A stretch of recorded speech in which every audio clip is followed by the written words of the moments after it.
Hello, everyone, and welcome to day 2 of Adobe Live. My name is Anna McNaught, and today I am joined by Sara Laninga. Sara, welcome. How are you doing today? Good. I'm doing really good. Thank you for having me. Of course. So nice to have you back here for day 2 and welcome everyone into the chat. Nice to see you all. We have Wade and Voodoo Val, Caroline, welcome. Thanks for being here with us. Sara is an incredibly talented graphic designer and packaging designer. And yesterday we started working on a vegan soap line. And I think we're going to continue a little bit on that today and maybe move into some other packaging design. But before we do that, just a couple of housekeeping things. If you missed the previous stream before this, you can view it on Behance or YouTube. And be sure to check out Sarandon as he creates retro-styled ads for Nintendo SP using Photoshop. Also this week, our creative encores are themed. So tune into the Illustrator Challenge where you'll learn how to create a logo using the app. And it's every weekday at 11:30 Pacific Standard Time, right before the stream. All right, Sara, so I would love to see a little intro about who you are and take a look at your work. And so anyone who is just joining us today on day 2, you can get to see a little bit about Sara and learn her story and follow along with us today. Cool. Thank you, Anna. So yeah, if you guys don't know, I'm Sara. And I'm a graphic designer. I do a lot of branding and packaging design. So Instagram is probably like the best representation of my work. I do illustration as well. And I don't know, lots of like fun stuff. I like to do a lot of different stuff. And then YouTube, I do like more design stuff, design like tutorials and behind the scenes. So yeah, that's a bit about me. And I'll give you guys a little bit of a recap for those who weren't here yesterday, or if you just would like a recap. So as Anna mentioned, I've been doing a branding and packaging design project for a soap brand. It's just a like personal project for my portfolio, but I think these are really great to like fill your portfolio with. So I'll just run you through quickly what I did. So I kind of established like some rules around the brand. So a little bit of hierarchy on pack, some call outs, and a little bit of a to-do list for myself for yesterday. We also had a mood board going. So kind of, I wanted something really natural and fun, but with like a pop of personality and edge to it. And then yesterday, you guys would have seen if you were here yesterday, I explored fonts as well. And then transitioned into designing the front of pack. And then finally, we worked on the back of pack. And then I did a few little refinements I'll walk you guys through just because I wouldn't have had time to do this today. And I'll explain what I did and why I did it. And then today we'll be focusing on like creating additional collateral and mockups and things like that. So yeah, this is where we left off yesterday. So kind of like fun and edgy and colorful. This specific SKU is like the citrus burst. So yeah, just flavors of like citrus essentially. And then I was kind of feeling like it was looking in terms of the color a little bit jarring. And I think the hierarchy with the black and then these bright colors was kind of competing a bit. Somebody made a good call and said it kind of looks like a food brand. So I was like, okay, taking mental note. So then what I did after that was, oh, wow. Yeah, kind of softened it because I think the multiple colors were just hard on the eyes. And then had a little gradient for interest. And I think these blocks of colors help to make it feel not so repetitive, and it kind of breaks up the composition with these side panels. And it's all the same color, it's just lower opacity. But again, I felt like the black was a little bit still too intense for the soap brand for some reason. So then I just did it all orange. I feel like that makes it a lot easier when you just stick to one color. It definitely makes it simple. And then what else did I do? I tweaked some of the copy because that's like not that interesting to watch me do that live, tweaking the copy and stuff. So yeah, I tweaked some of the copy. I also added these numbers just kind of for interest, because I felt like the back of pack was a bit like repetitive, and obviously it doesn't need numbers, but I guess it just kind of brings some distinguishable assets to the back of pack as well. And then what I always do before I print is I remove this background, because obviously I'm printing on the textured fleck paper, and then I deleted all of these like inner lines, because you don't want that to be visible when you're printing it. So yeah, that's where I left off. I also fully justified the text to make it cleaner. Let's see, looking over what else I did. Yeah, I kind of rearranged the hierarchy on the back of pack. I think initially the contact us was above the soap for soap, which in reality you'd think contact should probably be the very last thing. So just small tweaks like that. And this is kind of the final result. And so what I wanted to do today, is just do mock-ups and things like that. So I think we'll start in Photoshop. So yesterday what I did is I actually printed this out and scanned it in. And what I'm going to do is clear cut it and then add it to like a backdrop, cool. Essentially just to make it look a little bit more believable, because in Illustrator obviously it looks quite flat, so I just want something a little bit more fun. Awesome. Yeah, it looks so good. I love the changes that you made. It looks incredible. That's good. I'm like obsessed with the colors, and This is for sure a soap that I would buy based on the packaging. And I think as well, like the font, it still has a bit of edginess, but it definitely feels like more gentle and approachable, which I like. I might just move this a little bit so I can see my computer. So I like where it's at. So you printed this out yesterday after you finished the design, and then cut it out and scanned it back in. Is that right? Yep. Yeah, okay, that's correct. Cool. I actually have it here, if you guys can see. Oh, there's a little soap box. I ended up taping it up just to show you guys it. Wow, that is adorable. I love it. Might have to have you mail me one. Yeah, it's so I know, that's like my favorite part, is just printing it out and seeing it like come together. It's definitely really exciting. Yeah. Okay, so I always save like the original copy on the bottom layer, just because it's always good to have that. And then I'm just gonna clear cut this. Probably be pretty quick because it's pretty like simple, just straight lines. And then we'll drop some backgrounds in the back, and I'll probably do some retouching. As you can see, I had some double-sided tape here because this is the tab that sticks onto this side, so I'll have to do a little bit of retouching and stuff. And I think I may even retouch this soap for soap because it's not super legible. So yeah. Cool. Everyone's loving it. Everyone's very into it, saying how good it looks. That's good. And really loving the monotone colors. Yeah, I think that's kind of what helped a lot. I felt like the bright colors were just kind of crazy.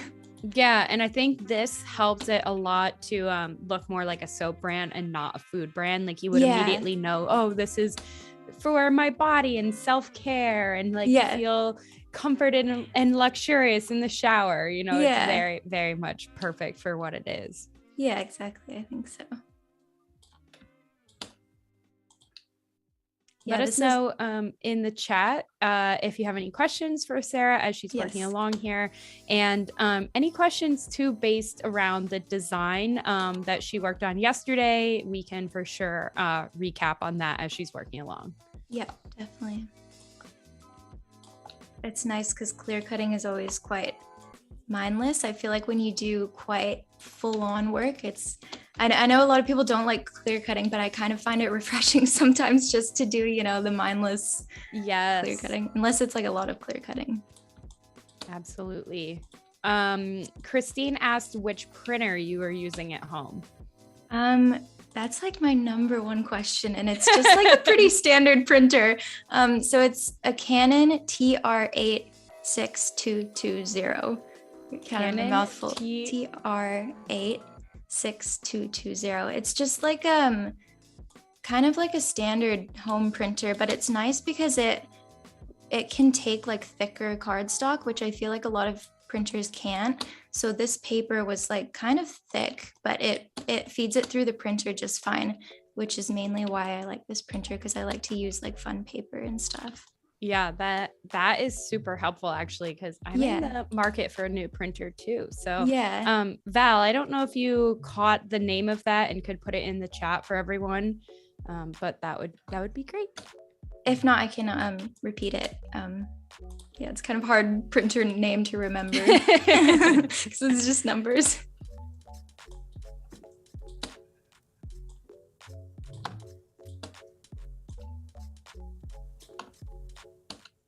And then I also like to actually make the crease marks on it before I scan it in too, because again, I just think it makes it a little bit more believable. And I just make the creases with like, I score it with the back of a kitchen knife, which helps it to like, because if you didn't do that, it would get all kind of frayed and funny. And it just gives it like a really nice clean line as opposed to like a crazy line, essentially. Yeah, so can you repeat it? Was it TR8620? I think 6200, I'm pretty sure. 6200. It may be called a Canon Pixma and then that number, or just Canon, but it's like just a black printer with a little screen on it. Yeah, just like your everyday at-home printer. Awesome. And you like it? I really like it. I've used it a lot. When I mentioned in the first Adobe I used to live in New Zealand, and I had that same printer, and then I bought the same one when I came back here because it's just such a reliable printer. And I used to sell stickers on Etsy, and I'd print the stickers on my printer, and it was like it had done its time. It had done a lot of printing in the span of a year, and it like worked really well. So I definitely really like that printer. Okay, that's so good to know. I feel like a printer that can handle packaging design and stickers is huge. yeah, definitely. Okay, so that's where I'm at now, and I just added like a 1 pixel feather or whatever, just so it doesn't look so crisp and intense. Looks a little bit softer. And then what I like to do is just convert this to a smart object. And I like to use the camera raw filter just to kind of brighten everything up. The camera raw filter, I feel like kind of mimics Lightroom, I guess. I don't know. I like the controls in here. And if you make it a smart object, everything is live and you can go back and adjust it later, which is nice. Yeah, I love camera raw. It's probably my favorite feature in Photoshop. Yeah, me too. I really like it. So powerful. Definitely. Actually, let's just do this full screen. Yes, great question. Val asked, we touch a little bit on clear cutting, but maybe you can go over that again and the importance of it for anyone who's unfamiliar with it. Yeah, so it's just, there's a lot of different ways you can clear cut. Like you can use the direct selection tool, or you can use the pen tool. I think there's like even other ways you can do it. But I tend to use the pen tool because it's like a lot more precise, and especially with something like this where you've got like clean straight lines, it's pretty easy and beneficial to just use the pen tool as opposed to like the direct selection tool, because sometimes with the direct selection tool it can kind of get fuzzy a bit, but then in some instances I feel like the direct selection tool is better, so it just depends, but I just prefer the pen tool. Cool. And then in terms of actually cutting it out, Missy asked if you used a Cricut or by hand. I just did it by hand, and then I have like a little, it's kind of like a hole puncher, but it rounds the corners, so it gives it really nice round corners, and you just clip it off, which is really handy. Okay, cool. Yeah, I used to have a Cricut, but when I moved here I sold the Cricut. Yeah, I got one in I don't know, like a influencer package or something, and I was thinking about selling it, but everyone's like, you have to learn to use it. It's the best tool. I feel like there's just so many random instances where you're like, oh, I could really use a Cricut, which is so random, but yeah. I'm sure. Did you use it for your stickers? Yeah. Okay, cool. Yeah. But it was a lot of work. I think if I sold stickers in the future again, I'd probably get them like printed elsewhere. It was just a lot of work, but it was really, really fun though. Yeah, that's super cool.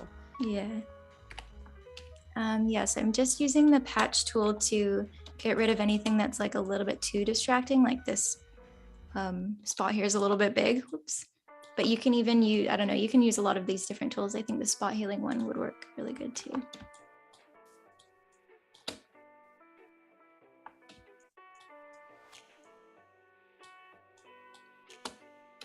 Okay, I think that looks okay.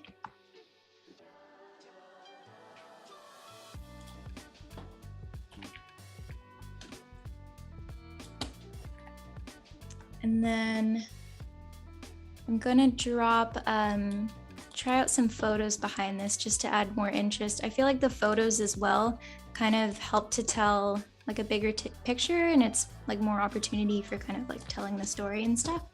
So let's see. And then these images, I got some of them on Adobe, and then I've got some of them on, I think, Pixels and Unsplash, which are like free stock places. So any of those places are really good for stock imagery. Yeah, those are my favorites. I love using those for free ones. And then for anyone who doesn't know too, using the free tab in Adobe stock is always great as well. Yeah.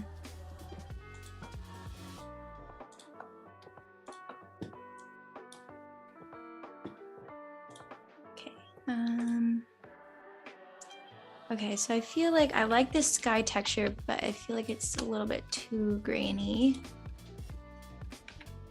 This one's kind of fun. I might also just add a drop shadow just so it, like the tiniest drop shadow. I wouldn't normally add drop shadows, but because it already has like shadows on the creases and stuff, I feel like it kind of makes sense in this instance. Ruth was wondering if you ever use Adobe Dimension for packaging design. No, I haven't. Is that recommended for? Is that fun and handy? Yeah, let us know, Ruth. Yeah. I've only toyed around with Adobe Dimension for like so it's their 3D program, and I've played around with it in terms of like little beach balls and astronauts and like random weird things just to play, but I wonder how it is in terms of packaging. If anyone in the chat knows, let us know. So is it like 3D like mock-ups and stuff, or like to make it would be for making I don't know about mock-ups. I think yes. I would say you could probably make like a cube and turn it into like a soap box and then put the artwork on it. But I've only used it for, like I said, like making random 3D renderings that you can move around, but never in terms of mock-ups. But I assume that would make sense. Yeah, I've been wanting to find, maybe I'll look into that because I've been really wanting to learn how, like a little bit into 3D and how to make my own mock-ups, because sometimes I feel like I'm envisioning something very specific, but I can't like find what I'm looking for. Yeah, I feel like that would be perfect then. Yeah. I feel like that's kind of a whole different ballgame though. I have no idea how to do anything 3D, so oh my God, me. Yeah, 3D is so over my head, like because so much of it is based around math and especially like with Blender and Cinema and like connecting the things together to make I don't even know what it's called, but oh my God, my brother is really into it and he shows me the Canvas workspace and it's all these things linked together to make the 3D design actually happen, all based on math formulas. Oh, weird. Okay, maybe that does sound too hard. But I've heard it's pretty easy to learn once you get into it. So yes. So Ruth said yes for mockups. Colby said it works really well for 3D renders to make custom mockups. David said that he's been using Blender. So yes, let's see.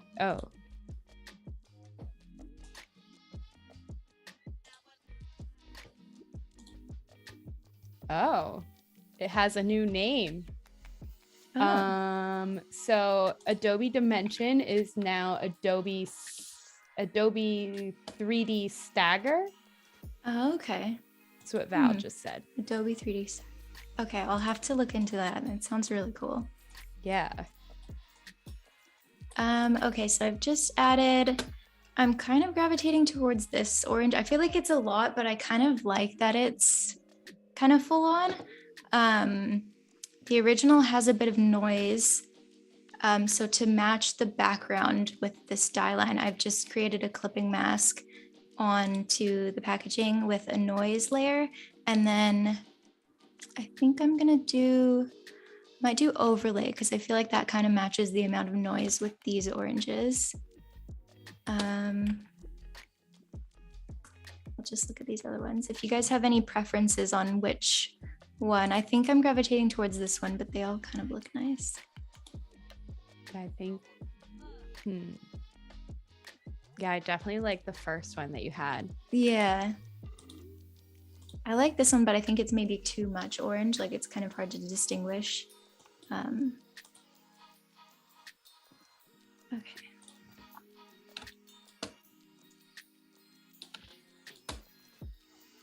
Yeah, that looks really good. Yeah. Martina has a good question. What have you learned the most from printing your designs? For example, font sizing troubles. Yeah, that's a good point. Definitely font sizing troubles. And then like, for example, with die lines that you've made yourself, you'll learn once you print it out very quickly, like, oh, things are not folding together properly. And it's kind of like a trial and error. I did a packaging project in university for my final university assignment. And I had never done any packaging prior to that. And so it was definitely trial and error of like, things aren't folding up properly, or like the product is just fully like slipping out of the bottom or things like that. So you learn a lot about how die lines like fold together, and yeah, text and like sizing and stuff and legibility and things like that. Yeah, super interesting. Yeah. And David wants to know what it was like working at FUMAN. Oh yes, FUMAN. FUMAN was my first like design company I worked at as a full-time junior designer right outside of university, and they're based in New Zealand, and it was like definitely such a good experience. I learned like pretty much everything I know about branding and packaging there, because with my degree we mostly did like publications, like books and stuff, and we didn't really learn much about branding or packaging at all. So I learned like pretty much everything I know on the job, to be honest. So it was really fun, and being able to work like with really talented designers was super beneficial, and they were all super cool people. So yeah. Oh, that's amazing. Yeah. I definitely recommend, like, for those who are like starting out, if you can find a job at a like smaller design studio, I feel like you get a lot more responsibility, which is a good thing because you just learn a lot faster. So yeah, I liked working. There was only like 5 of us, but we worked on like some pretty large scale projects, so it was definitely really fun. Wow. Yeah. That's really awesome. Yeah, it was so fun. So I'm just going in now. I shouldn't have outlined this. All of these soap for soaps are outlined, so I'm just gonna recreate this really quick and make it more bold, just so that it's like legible, because obviously it's not legible here. And I'm just going to like retouch this old one out and like put a new one in.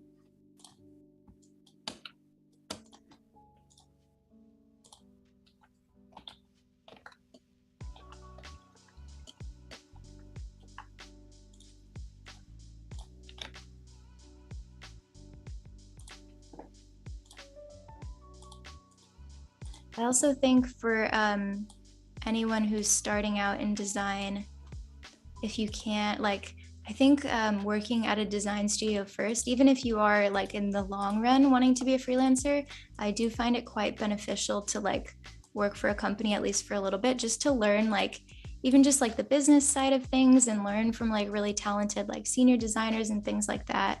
I just think it's like such a valuable learning experience, and then if you want to eventually go off and do freelance, you'll have all this knowledge up your sleeve, which is really good. Absolutely. I couldn't agree more. Yeah. Yeah, I remember when I was first getting started in design in the art world, I was like, I'm going to go freelance immediately. Yeah. And someone gave me that same advice and was like, no, you need to kind of like experience things a little and learn the business side. And I'm so glad I did, because as much as I hated working a full-time job at the time, like it taught me everything that I know about now running my own business. Yeah, definitely. It's so funny too, because like, at least for me, when I first left university, I thought I knew a lot. Like, yeah, you kind of think like, oh, I'm okay, I could just do freelance. But it's like, you actually like, you're like, oh, actually, I don't know anything really. Totally. But, yeah. I know. It's like you get out of school, you're like, oh, I know everything. Yeah. Yeah, definitely.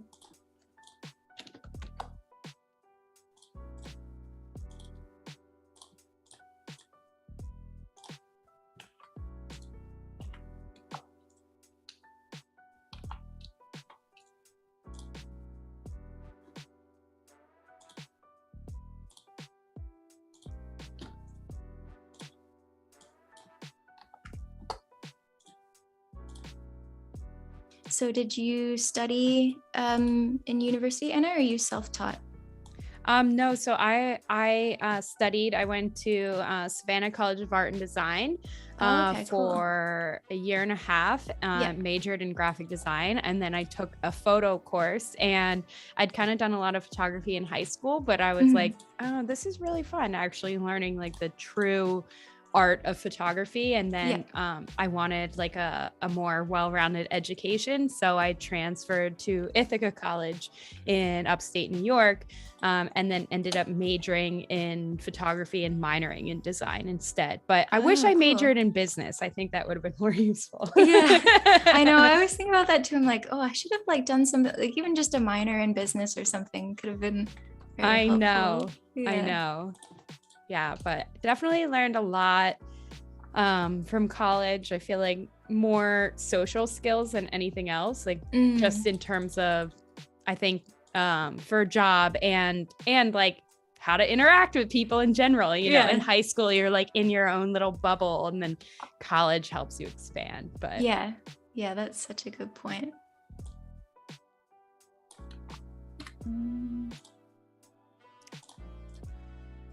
Okay, just trying to fit this in. So, some of these things are always so tricky with typesetting and stuff. Yeah. Okay, there we go.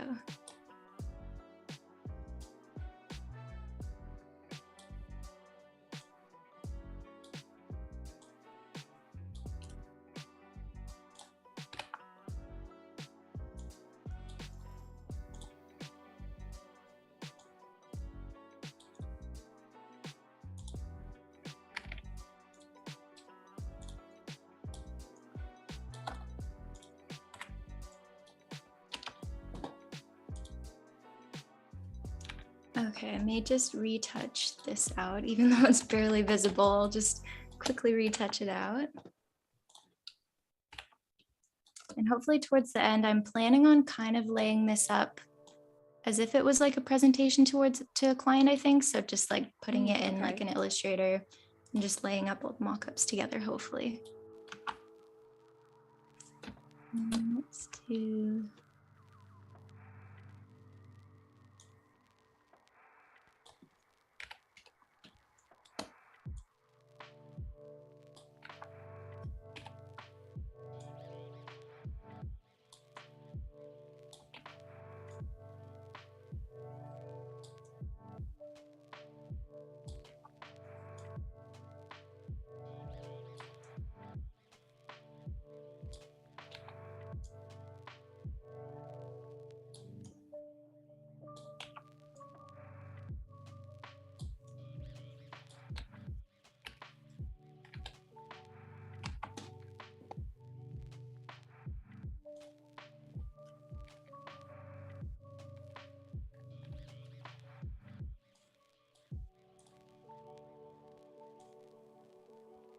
Oh my God, Val, I love Incubus. She just said the song on Adobe Live playlist always reminds me of the band Incubus. That's funny. I can't hear it, but I'm gonna have to go back and listen to it because I'm obsessed with Incubus. They were my first concert. Oh, cool. Yes. So I'm curious to see. Oh, okay. Did you just lower the opacity? Yeah, I'm trying to think what the best way to. Maybe I'll make this like an off-white and then lower the opacity. And I might even add like maybe a bit of like blur to it just so it doesn't look so crisp. Just so it kind of matches the graininess of the rest of the artwork.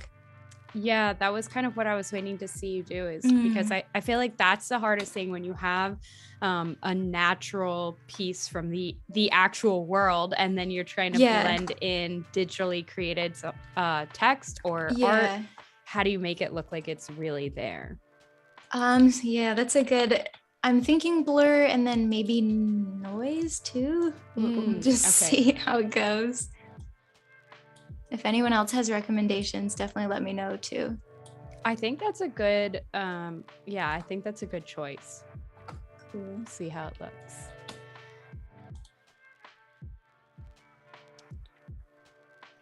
Let's see. Okay, from Martina, do you have any tricks when it comes to editing your design process videos? I'm starting on it and it takes me a lot of time to do it. If you're referring to like the kind of little videos I make on like TikTok or like the reels and stuff, I usually use Premiere just because I find it way easier. Like I know some of those apps you can edit directly in your phone, but I just find Premiere way easier, and I just like dump all my files in and then just cut them into short little like 2 or 3 second, because I know with like Instagram and TikTok it's all about the like super fast paced, like scene to scene, very fast. So that's kind of what I do. And then I just use I film usually with a DSLR, but even like the iPhone, half the time I'll use the iPhone and it looks like really nice as well. And then sometimes I'll just film like long 10-minute clips and I'll just cut up the little bits that I need. Cool. So you're mostly putting it together then on your desktop computer? Yeah. Okay. Yeah. Awesome. Yeah, I'm always curious to hear about people's video editing process, whether they do it on their phone or on the computer. Like my husband only will do it on the computer, where I'm only my phone. Like I can't edit videos, even if it's funny, even if they're like full videos that I need to make on the computer, I'm like, oh, let me do it on my phone because I'm so much faster. But I think it makes more sense to do it in Premiere. Yeah, I think I've just gotten used to doing it in Premiere and like on the phone as well. Like Premiere, you can always like go back and fix things and change things, but on the phone, it's just I don't know, not the same, I guess. I know. Yeah, it definitely is tough. Okay, I'm just gonna draw this in. This probably isn't like a recommended way to do it, but it's so tiny. I'm just gonna cover that up with the brush tool. Okay, I think when you look up close, you can tell, but I think like this will probably just live on like my social media platforms. So I think, and even if this was on like a website or like a portfolio or something, I don't think you'd really be able to tell. Yeah, I feel like it looks really good. Yeah. Okay, so I think that's it. I was thinking, and if we have time, I was thinking about maybe like it could be cool to have the logo be like embossed or something instead, and faking that in Photoshop could be kind of cool. But I'll hold off on that for now, and maybe we can come back to that if there's time. I'll just save this really quick too.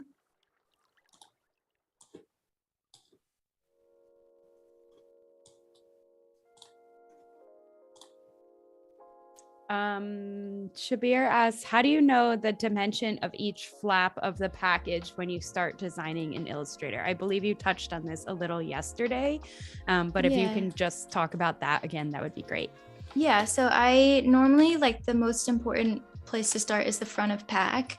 So you just measure your soap bar and then you draw out, like you can even just put in, like say it's like, I don't know, 50 by 80 or whatever.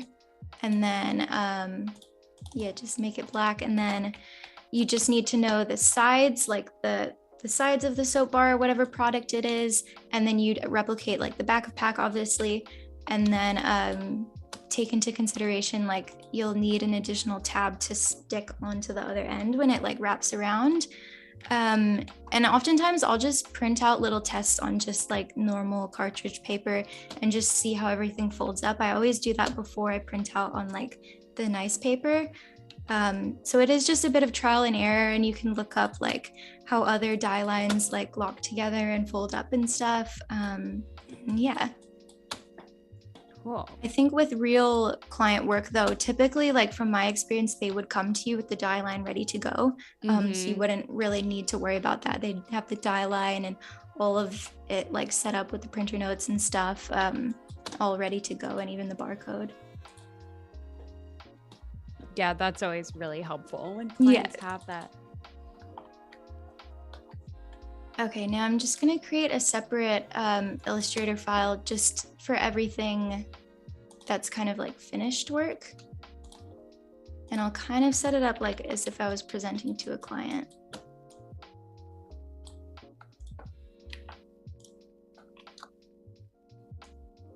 So while you're setting that up, Val asked a really good question about, let's see, how did she word it?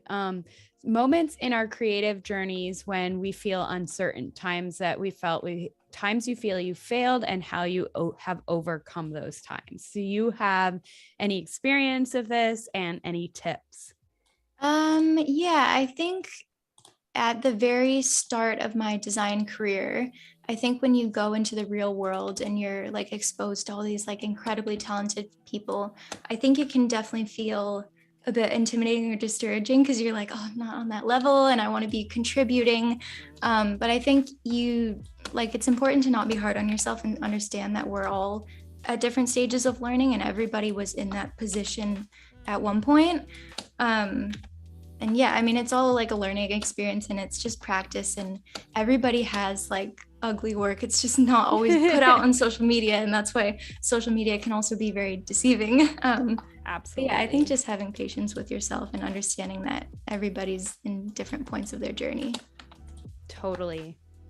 Yeah, I think that's great advice. And I feel like I'm always on a constant roller coaster in my own creative mind of feeling like I'm finally excelling with something and then feeling like, oh, I'm back to where I started, or maybe like taken down a few notches and going through those uncertain times again of, am I even a good artist, or what I'm creating the right path for me, and just continuing to like work through that creatively and continuing to make work and like trying not to compare yourself to what you see online and just create from your heart and your soul. And I think that's always an important way to get through those uncertain times. Yeah, definitely. Yeah, I think so too. But yeah, I see a few people in the chat talking about it, and none of you are alone in those feelings. Yeah, we all go through it, no matter where you are in your journey, whether you're just starting or years and years of being an artist.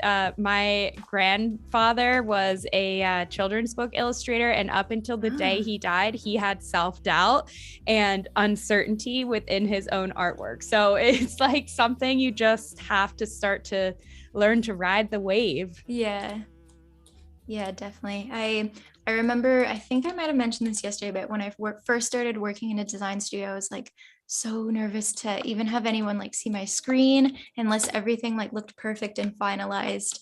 But yeah, I mean, we all have those, rough stages, and yeah. I mean, you guys have seen like my whole creative process yesterday too. There was like a little bit of a roller coaster, I feel like. So yeah. Totally.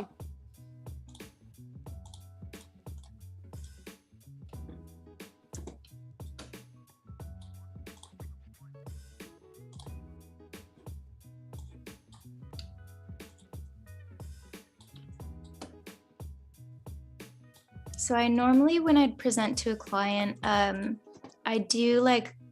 flesh out all of the brand identity first and get that approved and then do packaging design. But for the sake of this Adobe Live, I kind of just want to have everything like in one presentation deck. So yeah, this would be like a whole separate thing. And this is more for like, you wouldn't really present something aesthetically like this to a client. You'd probably present something more like this, because this is more of like just something that would go in your portfolio or something. Okay. And then I also scanned in just the paper on itself, just on its own, as a blank paper. And I might use that to put the logos on. Jamel asked, what size canvas and artboards do you work on in Illustrator? I'd usually just do 1920 by 1080.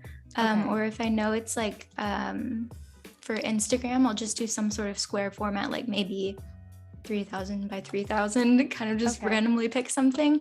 But yeah, normally just like 1920 by 1080. And is that what you're using now to lay out this set? Yep. Yeah. Okay. So this is 1920. This one, the first one I did, I think it's like US letter, just because I knew I'd be printing it. I just wanted them all to be the same. But for this, just, 1920 by 1080. Cool. Yeah.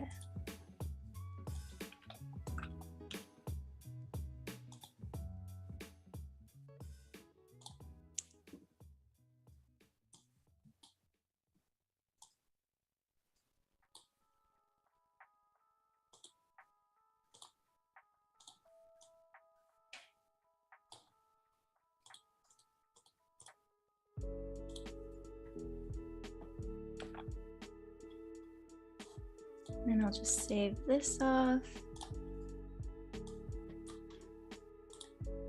And for anyone who is just joining us in the chat or over on YouTube, Sara is now finishing up the design that she created yesterday and laying it out for what it would look like if she were to, if she were to present it to a client. So this is really good for any of you that are just getting started on some client work, or maybe trying to figure out a way to make it look clean and professional when you show your work off to your clients, or even for your portfolio. Really good finishing touches here.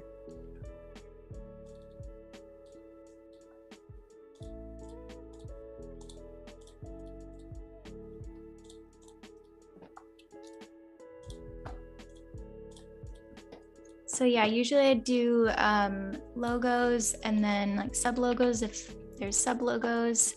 And then I also like to do just like a few additional collateral for them. So like either a business card or like a couple Instagram tiles, or even like Instagram highlights or something like that, just to show like how the brand like works in different scenarios. I think it's always good to show a client how their brand can kind of be diverse in different areas. Yes.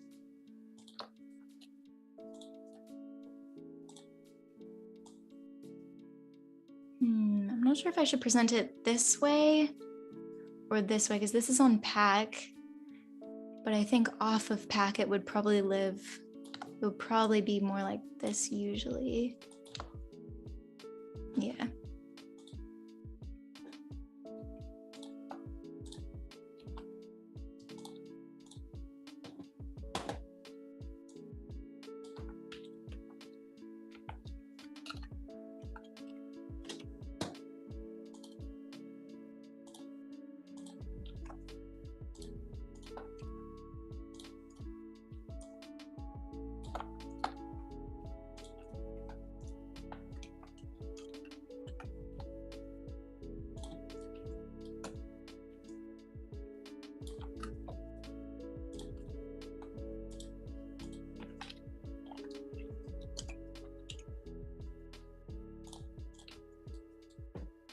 Okay, and then, oops, pull that out.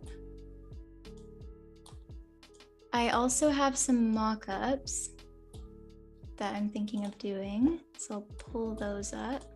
I tend to like to shoot the products themselves because I do like go through the effort of making this. I usually would shoot it, but it's been kind of cloudy the past few days. So I've got some pretty cool mock-ups.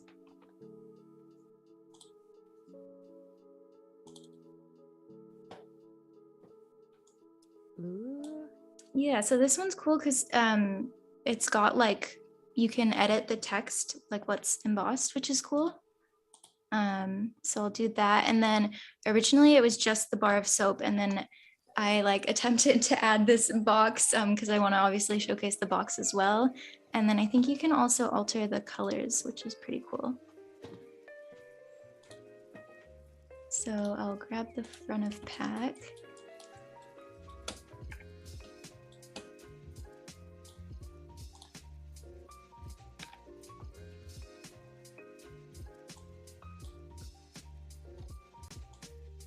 And then I like to add a rectangle. This will help in a minute, as you'll see in a minute how this can help. So I'll just take that.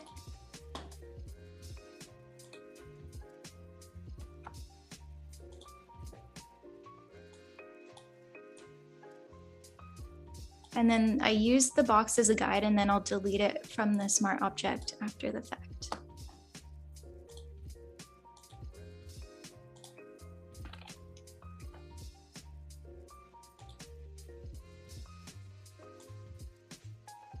And then, yeah, just using perspective warp, just to kind of warp it onto this angle here.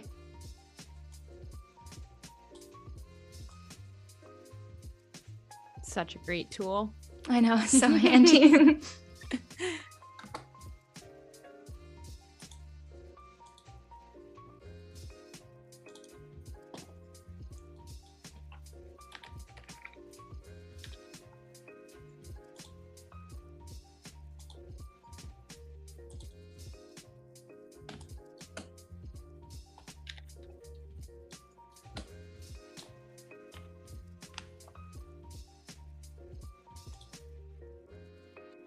Okay, cool.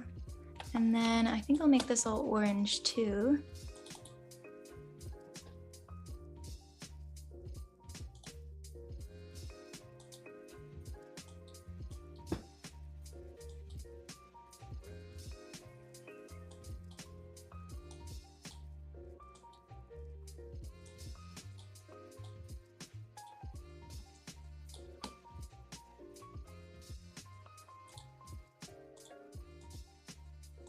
Harlow asked about using vanishing point for perspective in this. Is that something you would ever do, or? I haven't used that tool too much. Is that like the 2-point vanishing points? Yeah, Okay. I haven't used it in this instance either. I usually use the perspective warp. So I wonder if it would, I assume it would work for this. Yeah, I've never used it, but I definitely will check it out and see how that works. Yeah.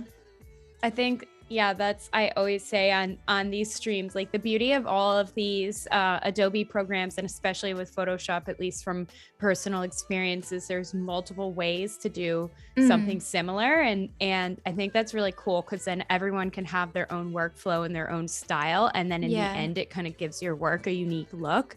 That's specific to you. Yeah, definitely. Yeah, I noticed when I used to work at a design studio, and if we were ever working on other people's Photoshop files, like everybody just like, I'm like, oh, I never would have thought to set it up that way. That's so interesting. I know. Or like when you collaborate on a project and you open someone else's Photoshop file and you're like, what? This makes no sense. True. Yeah. And then vice versa. It's definitely scary, like when all the layers, like, you know what's going on in all the chaos, but like it's so overwhelming once you open somebody else's. Because you kind of only know like yours. Okay, I'll just do the side of pack as well.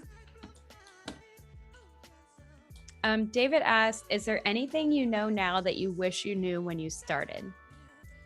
That's a good question. I think like this is kind of a simple answer, but like keyboard shortcuts would have saved me so much time if you just learn them right off the bat. That was one of the things in university, like I just didn't really, like I didn't actively try to learn, I guess. Yeah, so keyboard shortcuts probably.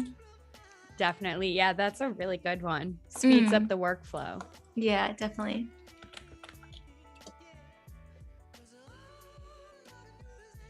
I guess you kind of learn that with time though, too. Yeah.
It's looking like this side of the box is a little bit wider than the mock-up, but we'll just make it work.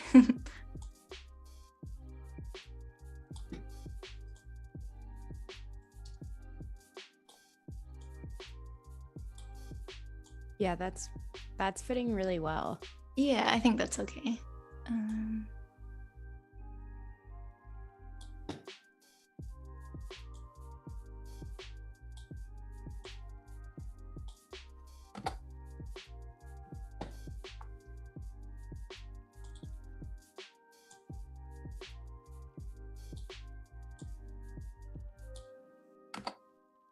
So do you tend to always do mock-ups like this for every personal project, or is it just certain ones? Like, do you ever just take your layout flat and put it in your portfolio? It just depends. I mean, since I don't, as I mentioned yesterday, I don't have like an official like portfolio website or anything. So I'll typically like do like one or two kind of mock-ups or slides at most. So like this is something I like to do a lot, is these like flat lays, just kind of because it encapsulates everything, I guess, and then post it on my Instagram. And usually with these projects, I'll also post like a reel and a TikTok with behind the scenes. So that's kind of like the max of what I would normally do. But if I'm like really excited on the project, I would definitely do a more extensive portfolio piece like this. And then like oftentimes the more formal kind of extensive projects will also post to Behance, just because I use that as like my more professional portfolio, I guess. Yeah. Okay, cool. And then when you're doing your reels and TikToks, are you just recording your screen through like QuickTime, or how do you kind of go about doing that? Yeah, so I'll record my screen during QuickTime, and I also like to record like sometimes behind my shoulder at the screen, or like assembling the boxes and stuff, just so that the whole reel isn't just a screen recording. I kind of want different angles and stuff going on, just so it's more enjoyable for the viewer. So that's why I do like to create these like tangible products, just because for the reel it adds more like visual interest, I guess, when it's not just my screen being shown. So I do like to do that. Yeah, that's really good advice. And I was kind of stalking your TikTok a little bit yesterday and need to study your work a bit more, because it looks like you have gotten a huge following on TikTok and have really, as you said yesterday, have kind of grown your clients from that too, right? Yeah, it's so crazy the way that social media can work. I feel like I definitely wouldn't be where I'm at, like in doing freelance and stuff, if it wasn't for like TikTok and Instagram and all the support and everything. Because oftentimes I'll post a project and then immediately after, or like a few days after, I'll get all these inquiries of like people inquiring for very similar projects. Oh, so wow. It's kind of crazy, like when you put stuff out there, sometimes people will inquire about like that specifically, which is cool. Yeah. Oh my God, that's awesome. Yeah. It's really inspiring and encouraging, and everyone in the chat, take note. This is a great way to get clients. And I'm sure it's just kind of motivating for yourself too, to like a new approach and try some different things and see what people will like. Yeah. And it's like a free form of marketing too. Like you don't have to pay, and I don't know, social media is such a cool thing. Exactly. Ruth said that the tone of your voice is so calming and smooth. I feel so relaxed. You should try to start a podcast meditation. Podcast meditation. Oh, so yes, good. I agree. Thank you. I used to like hate after like posting more reels and stuff, I kind of got used to my voice, but I feel like a lot of people have that issue where they're like, oh, I just don't want to hear my voice like through audio and stuff.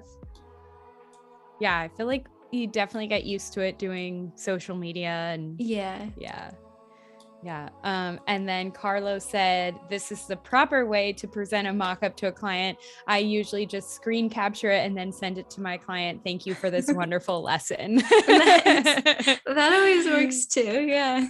Yes, I know. It's like, this is a really, really good lesson in how to send things over to clients. And I think when clients see stuff like this, then they can really visualize it, and it helps them sign off on your design a lot faster too, versus being like, what is this? Yeah, that's such a great point. Yeah, the design studio I used to work at, FUMAN, we always did mock-ups like that, or tried to if we had the time, just because it's a lot more convincing when a client sees like, this is what it could look like, and it gets them really excited. So yes, absolutely.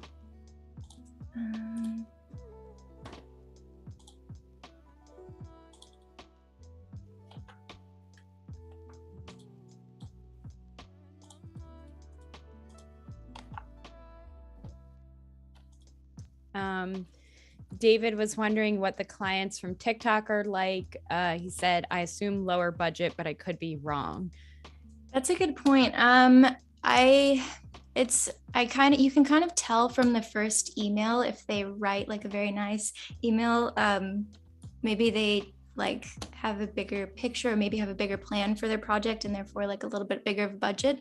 But I mean, I think you'd be surprised. Like one of the biggest, like I usually work with smaller entrepreneurs and stuff, but late last year I had Free People in collaboration with Levi's reach out to me. Oh, wow. And I was like, how did they find me? Like, it's just so crazy. So, I mean, there's definitely companies that are larger and will reach out and have bigger budgets, but also you'll have like, 15, 16-year-olds who've got, a dream project, and I feel bad, but it's maybe not the right fit, I guess. But you definitely get a wide range of people reaching out for sure when you post your work on TikTok, just because I do feel like TikTok is like maybe a bit younger and more Gen Z in general.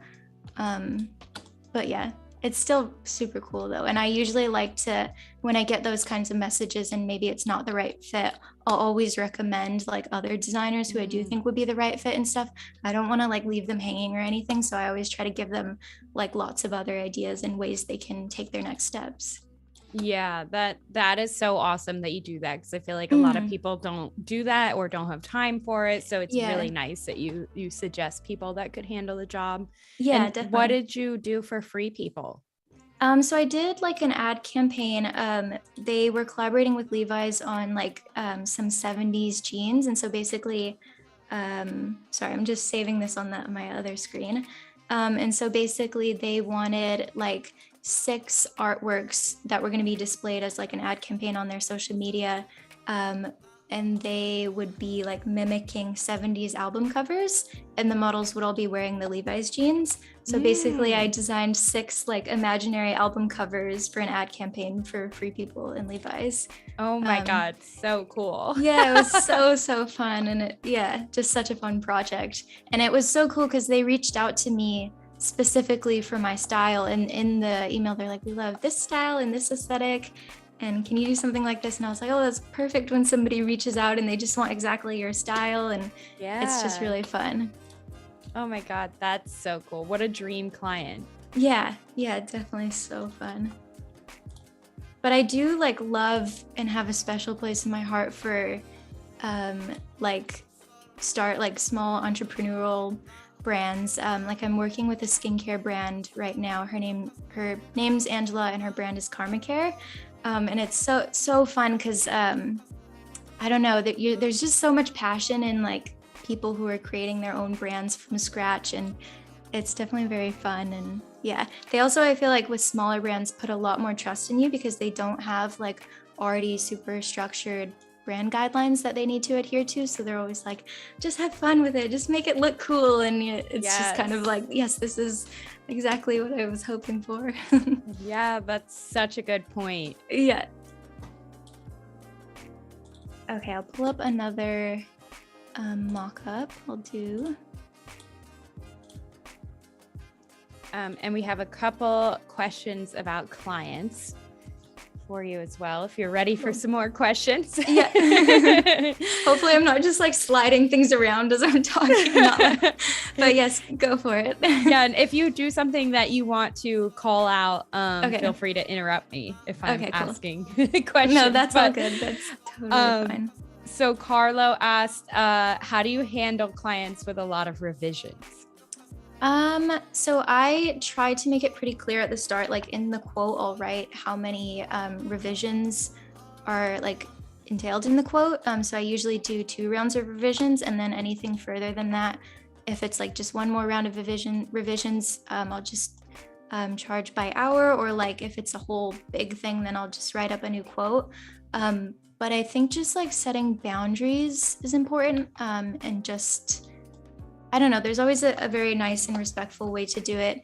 It can be tricky when there's like a lot of people on the other end giving their input, and there's like 10 different people with different opinions, all wanting different things, and then it becomes this mixed match of like ideas. So I don't know, I think it's always good to, I mean, you're the designer and they are paying you for your input and advice. But I think it's just meeting in the middle. Obviously, they're paying for your service, so you do want to give them what they want. So I don't know, just good communication is always number one. Yes, absolutely. Val was just saying that in the chat as well, like being totally upfront and honest right from the beginning, being willing to talk about prices with your client. Always kind of helps set things off so everyone is on the same page. Yeah, definitely. The last thing you'd want is them to like not, go into it not really knowing what's going on and stuff. So yeah, absolutely. This is really cool what you're doing here. Maybe let's just slow this down and talk about how you're giving it a little bevel. Okay, so to be honest, I'm not fully sure. This was a mock-up and it had these, so sometimes you can get mock-ups and you basically just drop your design in and they've already got it set up for you, which is really nice, but it is looking a bit like soft. I feel like it doesn't look super believable. So I'm honestly not too familiar with how the bevels and embosses work. So I kind of just slide to see like visually what looks best. But this is super handy, the bevel and emboss, when you do want to create like something that's like cut out into something. Yeah, it looks very spot on. Like I'm always impressed with how these turn out with the bevel and emboss. I think the shadow looks pretty dark. Okay. And where did you get these mock-ups from? I think Creative Market. Okay. I think I was looking on Etsy as well because Etsy actually has mock-ups sometimes, which I would never think of, but I'm pretty sure Creative Market. Yeah, I didn't even think of Etsy. That's such a good idea, because I've actually bought website templates from Etsy, but I never even thought about mock-ups. Yeah.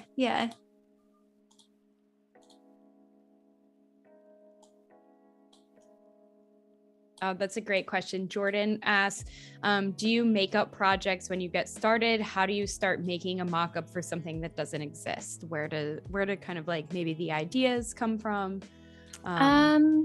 I think the original like very spark of an idea usually comes a lot of the time from like even just being in grocery stores. Like I have a grocery store near me called Central Market, and I think it's local to Texas, but they've got all the coolest like trendy brands, and every time I go in there I'm like snapping pics of all the packaging and like this just like sparks so many ideas.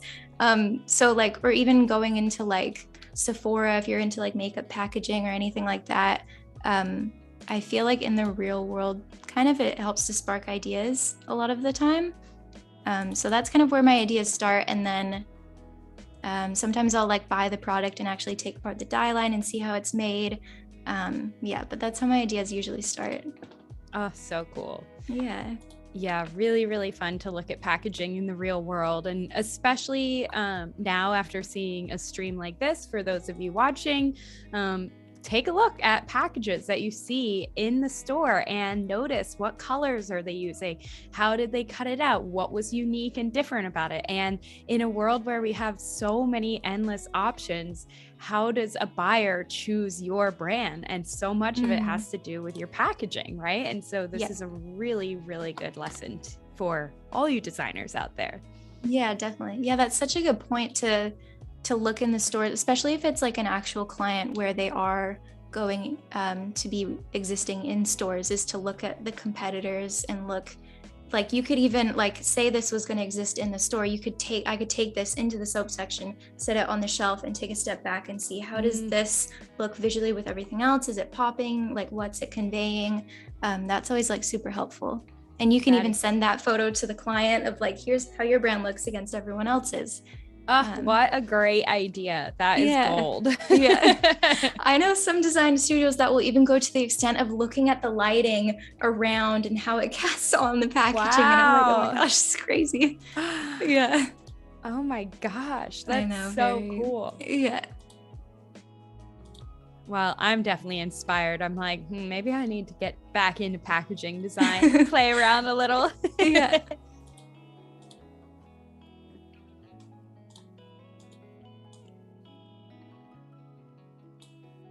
Also added a little bit of noise. I feel like noise kind of gives that tactile, natural feel. I always feel like I always add noise to every project of mine. Yeah. Noise really helps kind of blend that digital look. Yeah, definitely.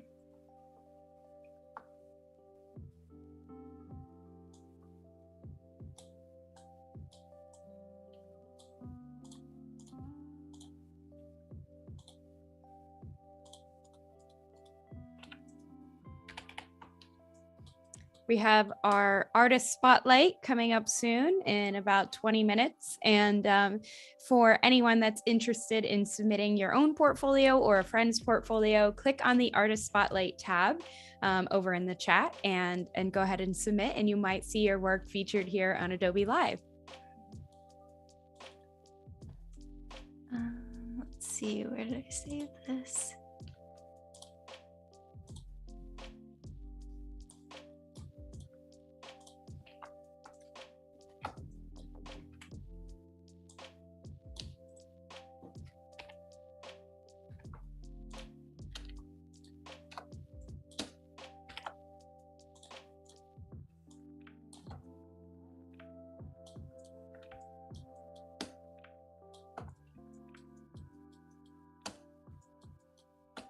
This is looking so cool. I love seeing it all laid out like that.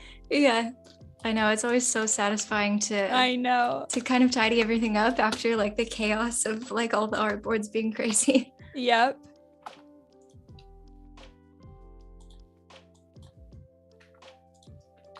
So what would happen if you were, well, I guess you did say that you would have these checkpoints along the way with clients where you'd be showing the brand. And what would happen if you got to this phase in your design and they're like, I think we're going to change the name? Are you basically starting over? Is there anything that you can do to fix it? Like that would just be a nightmare. I think that actually happened one time at an old design studio that I worked at. I don't know, like for me as a freelancer, I guess, I'd probably just tell them like, this isn't outlined in the quote and this would need an additional fee and stuff like that. But I guess, I would definitely help out if I could. And I don't know. That's a really tricky one. Yeah. It's very tricky. I guess you can't give up on them now though, after you've invested all that, but as long as you're like getting paid fairly and, not allowing yourself to be like fully pushed around, I guess. But it is tricky. That would be very, yeah, tricky thing to navigate for sure. Yeah, because you're pretty much going back to the beginning, unless they're just like, let's take everything as it is, keep the font the same, and change the name to another 4-letter word. Maybe they change the brand to soap, and then you just could fit it in, other than printing, cutting, redoing half your work. Yeah, I mean, I think like if they were all good on like the visual language and the overall feel that it's conveying, I mean, you could keep all the copywriting and the storytelling and maybe try to navigate a different logo into that and a different brand name. You might not need to start fully from scratch. Yeah. Oh my God. That would be horrible. Yeah. Yeah, that would be tricky. Jordan said, thank you. This really helps. As someone who's going to be graduating soon, I'd like to bring some focused design work into my portfolio, but not really knowing where to start. So sounds like this is very helpful. Yeah, that's good. I think as well, like, from my experience, it doesn't seem like creative directors really mind whether your work is personal projects or real world, because I think at the end of the day, they just want to see like what you're skilled at. And I feel like personal projects are the best way to show what you're good at. Because oftentimes, especially if like you're starting out or just looking for internships, sometimes we don't have anything in our portfolios that's real world. And so we kind of need to create imaginary projects. And yeah, I don't think there's anything wrong with that. Yeah, absolutely. Mm.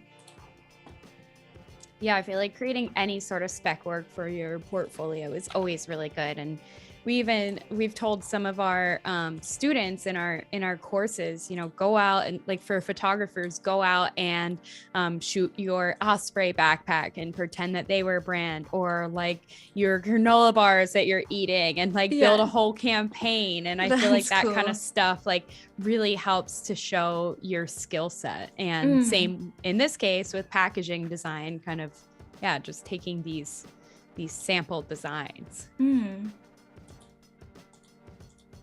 Okay, I think so. Right now I'm basically just creating like a little, just like a logo that's been beveled or embossed into paper.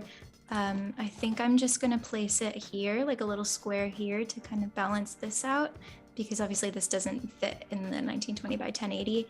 And then I maybe will even do some business cards as well. Ooh, okay. Yeah.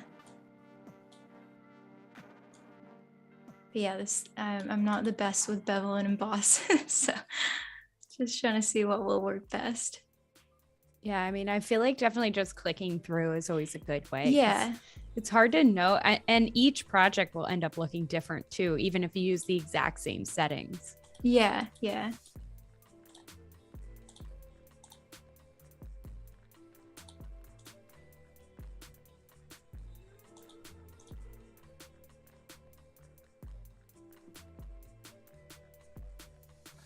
I wonder if I could, let's see, because this, I think if it was like blind embossed, you wouldn't want the color to be visible. So I wonder if I could separate this layer, this bevel and emboss.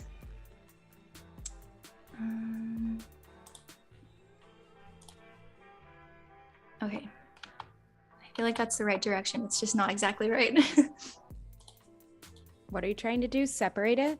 Yeah, like, so if it was like blind embossed, so there's not actually ink on the paper, it's just been like pressed in. Because I think the gray, like it's just a gray that's been color burned, but I think if I separate the bevel and emboss, but I'm kind of wanting like a shadow instead of this highlight. So let's see.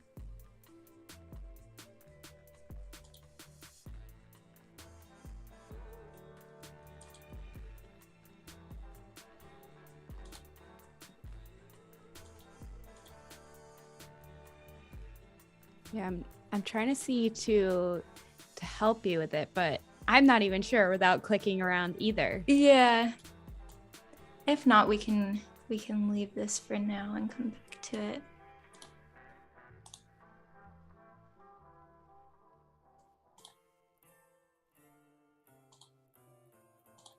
Yeah, I'll just leave this for now.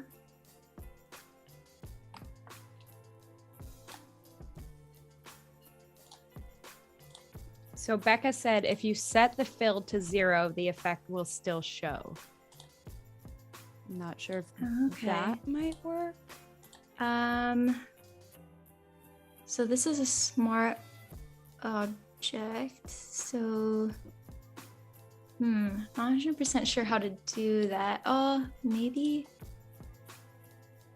I may just leave it. I'm not like super skilled in Photoshop, so with these like more like effects and stuff. Okay. Yeah, let's see.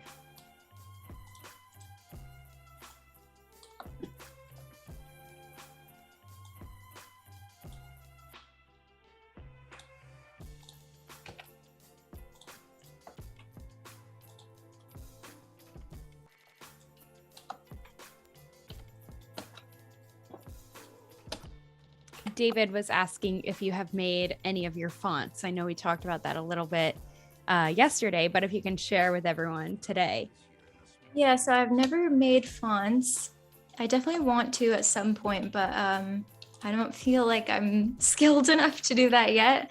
But I could see myself doing something kind of quirky and fun that doesn't have many like rules, because it's almost like the imperfections are like part of the font and like add to it. Because I'm definitely not that skilled to do something like some beautiful sans serif font or something like that. Yeah, I feel like he said he feels like he would make awesome ones, and I totally agree. I think based on your style, like some super funky retro style fonts would be so cool. Yeah, that would be really fun. Yeah, I was actually thinking about it recently. I think it would definitely be really fun.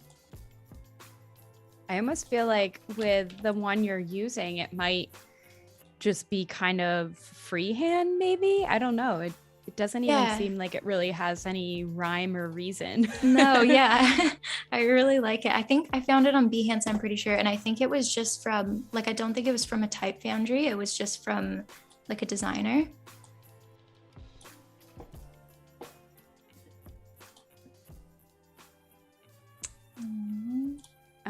Manya asks, what happens if they reject all the logo design options? I haven't had that happen, but I think I would just like you'd count that as a part of revisions, and just I think logos I would just redesign them further, and if they are like not happy with a lot of it, I would just ask them further for like more mood boards and more inspiration, just so you're really clear on like what they're envisioning. Otherwise it can be a little bit risky. Yeah, that's really good advice. Okay, let's see.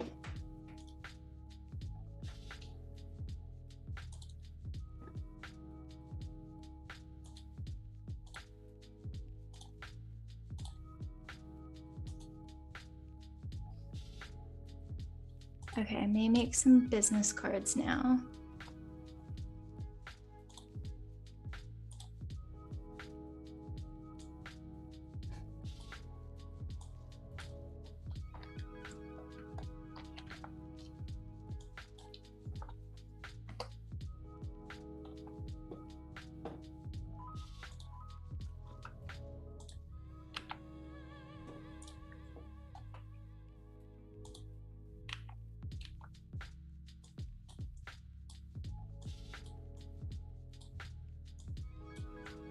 So you're just kind of doing these as mock-ups, right? Not like a legit business card that would be printed. Yeah. Okay. Actually, I'll probably design these in Illustrator first. That would be a smart way to do it.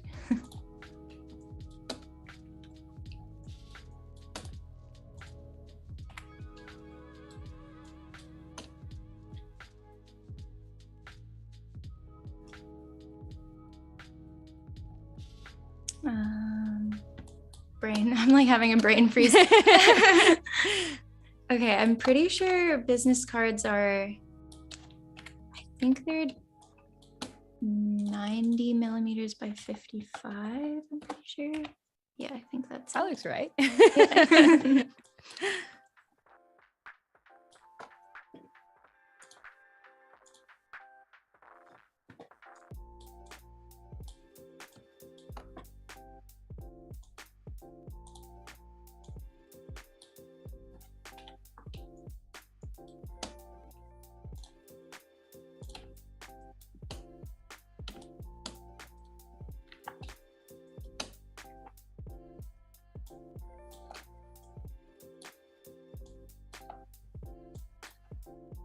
Yeah, so I'll just design this in Illustrator briefly, and then I'll just drop it onto mockups, I think, in Photoshop, and just use the same paper texture that I scanned in.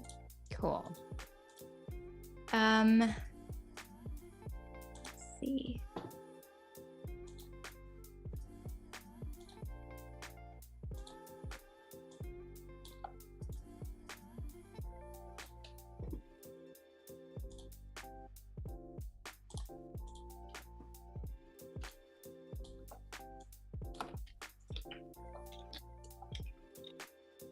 Use my name. Pretend I'm the founder of Bear. You're the CEO. Yeah.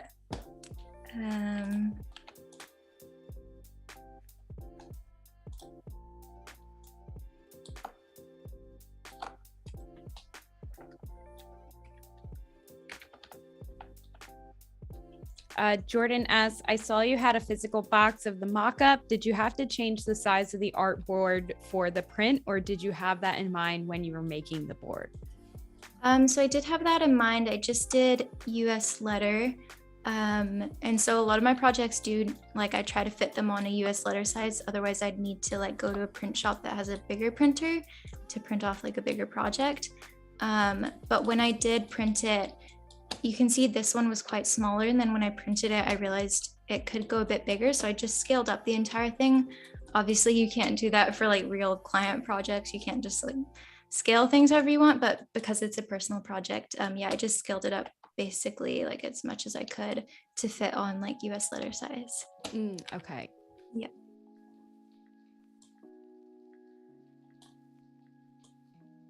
And then Val asks, when talking to clients, what is the hardest part for you?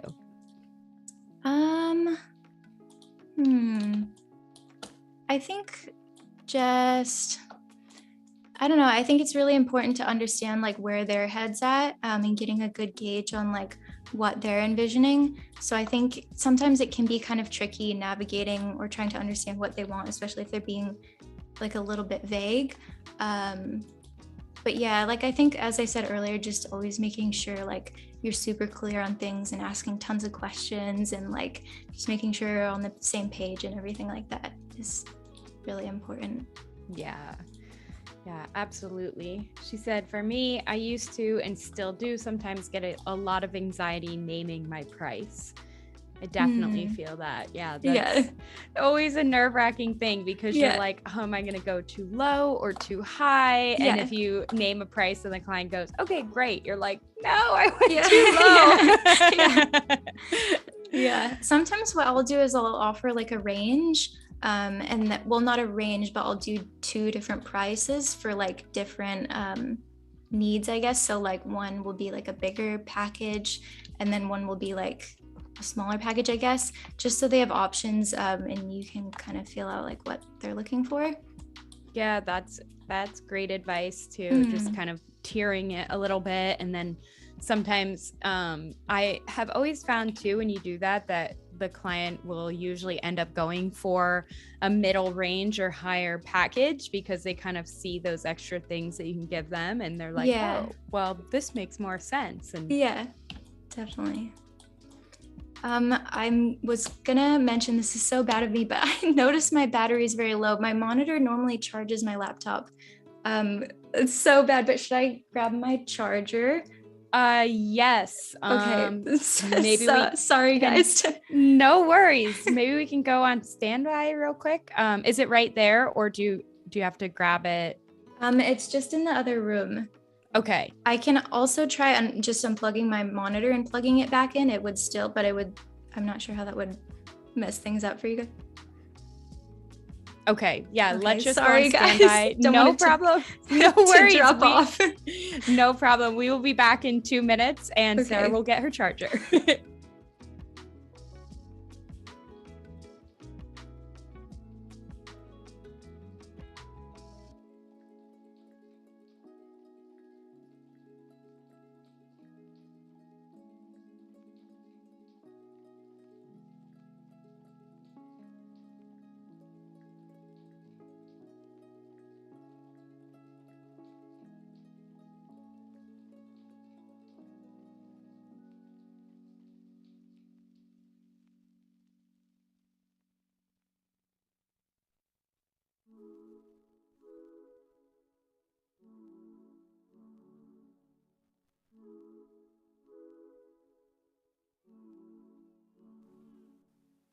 All right, Okay. we are back and charging up. Yeah. Yeah, it's so weird that it wasn't charging, but it's working now, which is good. Yes, thank you everyone for your patience. Yeah. We're good to go. So yeah, I'm thinking for the business card as well. I may, I'm not sure if I mentioned this before, but I might just make the mock-up with myself with this paper texture here. So yeah, just assembling the business card.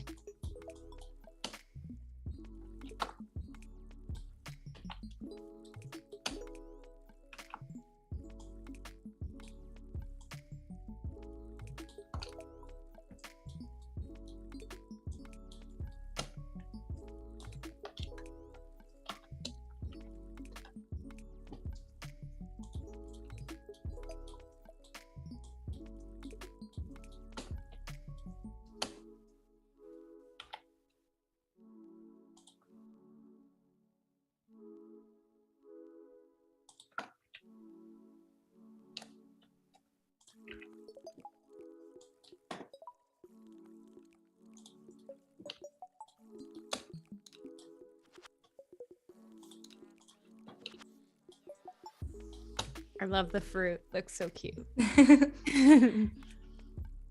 Yeah, I'm trying to add some like brand assets to it to make it look a little more on branded. I might even make these off-white just so I get a better feel for it.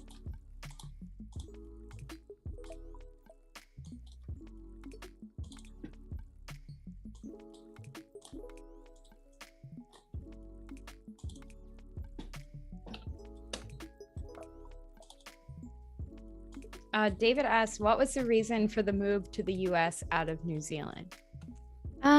So I like have all my family in the States. So I kind of knew I would come back eventually. So yeah, I felt like it was, I don't know, it just seemed like the right time. Also, I was like kind of ready to make the jump from working like in a studio to freelancing. And so I felt like it would be a good time to switch to freelance and also just move at the same time for like setting, because I wouldn't want to set up a business in New Zealand and like LLCs and all that and then have to switch everything over. So it kind of seemed like good timing. And I was like missing my family and COVID and everything. And so, yeah, it's nice to be back, but I do miss like the nature and everything for sure.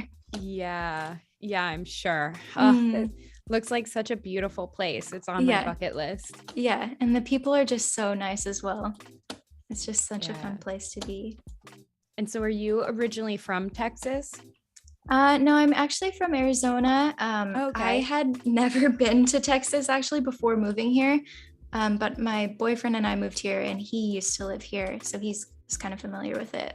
Okay. Yeah.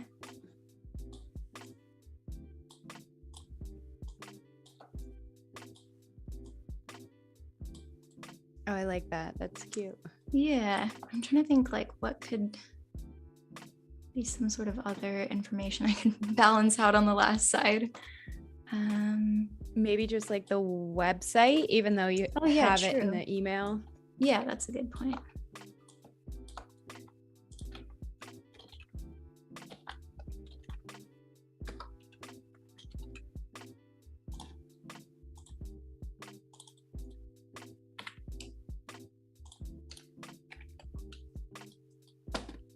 Okay, I might try to make a little mouse cursor really quick too.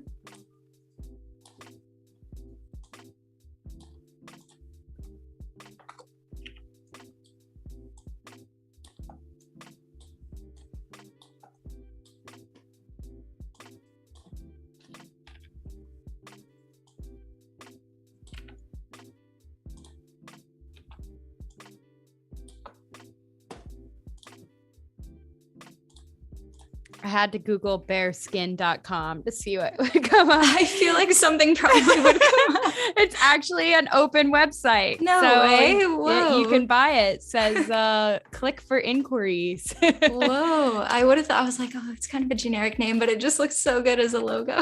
I know. So anyone want to start a new business, there you go.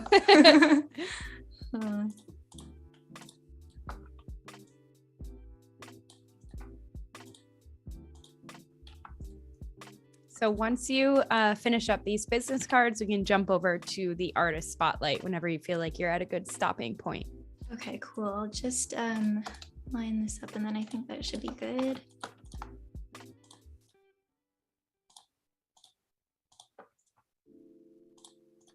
Do you feel like sometimes when you're designing, do you tend to, like here, I saw you got rid of the first design that you did. Do you end up kind of like as you're going along getting new ideas and then making that the final design? Like in an ideal world, like typically if it's not as fast paced as like, you know, a 2-hour, you know, Adobe Live, like I would do it longer. And I do tend to try to like step it out. So once I kind of like something, I'll copy and paste it and then do something else and something else, just so I can go back to the old versions if I need to. But I haven't been very good about it this time in the Adobe Live. But yeah, that would be ideal. Cool. Yeah. Cool. All right, let's hop over for the artist spotlight. Cool. I'll just pull that up now.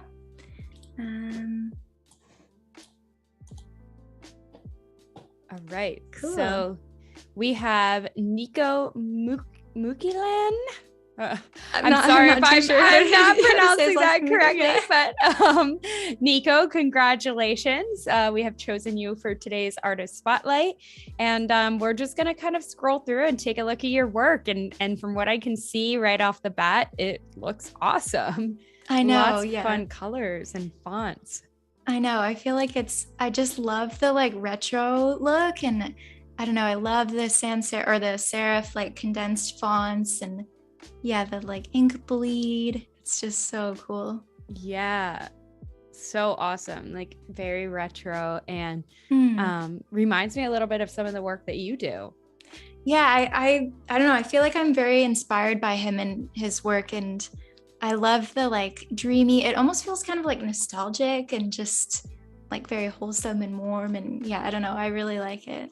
Yeah, it reminds me of like something I've seen. I don't know if it's like old 90s ads or something. Like what era is this? Would you maybe even 80s? Like this for some reason kind of feels 80s to me. Yeah. I don't know. But yeah, very like retro for sure. Yeah, so cool. Even with like the photography as well. He's good with like illustrations and icons and stuff, but also like photography, which is really cool. And yeah, I feel like he's got quite a versatile style as well, which is really cool. Yeah, Nico, I'm wondering if you're here watching this. If you are, absolutely beautiful work, like really cool. And I'd love to know if you do some of the photography yourself, or if it's stock, and a little bit about your process if you happen to be here. Yeah, I love this font as well. It's such a quirky, like everything comes and goes in waves. It's so cool. Oh, so cool. And I feel go ahead. No, you go ahead. I was just gonna say, I have a feeling he uses the font New Spirit a lot, which is like one of my favorite fonts right now. Ooh, I feel like I can spot that font. It's such a good font. New Spirit, you said? Yeah, okay, I'm pretty sure it's an Adobe font as well. It's a very good font. Yeah. I love like the classic shapes. Like it just very like, you know, I'm at a loss for words. I'm not sure. I know, I love it. Yeah, it's super cool. Like for example, that one, just cool. A circle right in the center, and yeah, like it's so cool, and it makes a really nice design. Yeah. And the colors as well. I love the way he uses like the muted colors. I think he's definitely like got a good eye for color for sure. Absolutely. Oh, this one's pretty cool. Ooh. I love that. I feel like he would be good at doing like album art too. Like this just feels like a very like, I don't know. I've always wanted to do like an album art project, and I'm like, I feel like this would be like right up his alley. It's so cool. Yes. Yeah, I know. I could totally see that. Yeah, so fun. Yeah, it's like Pink Floyd or something for sure. Yeah. I think he may even have an Etsy as well, which is pretty cool. I think he sells his prints. This one's nice as well. Ooh. I like the little Nico logo. It's yeah. Cool. Yeah, it definitely looks like New Spirit, I think. I have to write this down. Check out this font. Yes. Yeah, I feel like the condensed serif fonts are like very in right now. Or just any retro font for that matter seems very in right now, which I love. Yeah, I've noticed that. Yeah, it's super cool. Yeah, I feel like it takes a lot of skill to like make something look nice with like not much as well. Like this, for example, it's like quite minimal in a way, but it still looks so cool. I know. It's so awesome. Like I love how it's just very, very simple. Yeah, and definitely.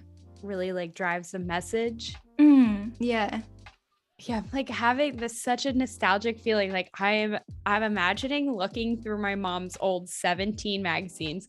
I don't know why she had all of them, but they're really fun to look at, and I can like picture these ads in there. Oh, it looks like he was doing a poster series too. That's pretty cool. Oh yeah, that's fun. Maybe it was like that poster day challenge that people did for a while. Oh yeah, poster daily every day. Daily poster.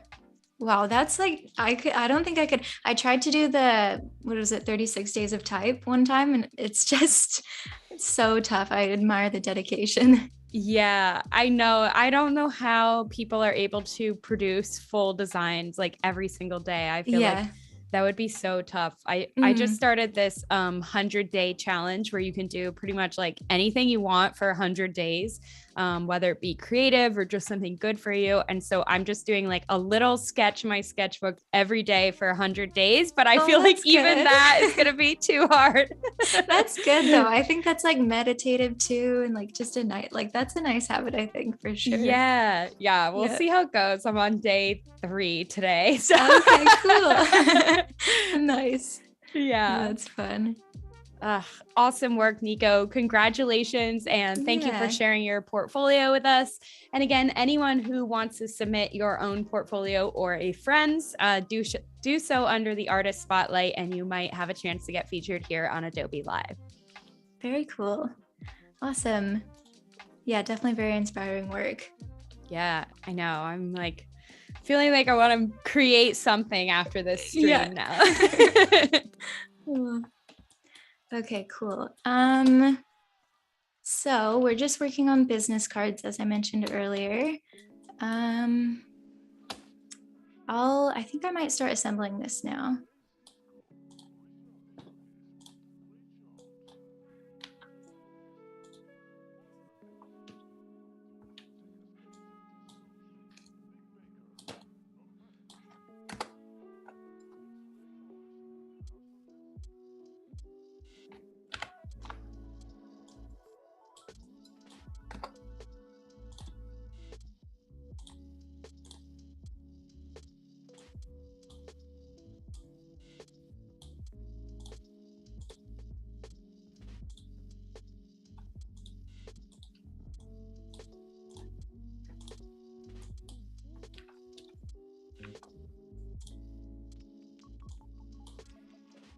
Okay, so I'm just trying to get the sizing for the business card right.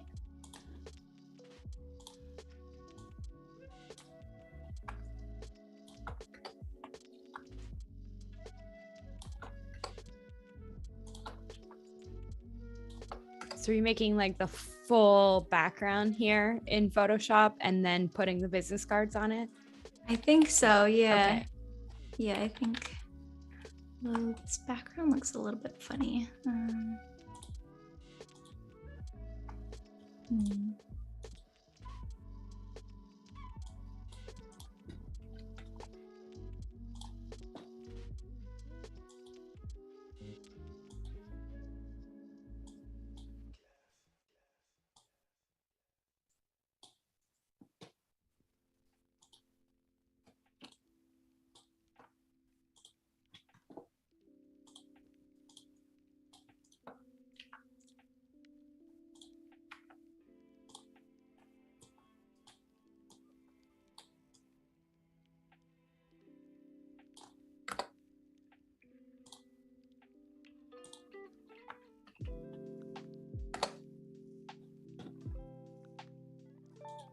Yeah, I think it would have been cool to find a business card mock-up just so it looked a little bit more believable, but I also wanted it to match the aesthetic of those soap mock-ups. So it's kind of tricky to find mock-ups that all have like a similar like aesthetic in terms of how they've been shot. So that's kind of why I'm just making it up as I go.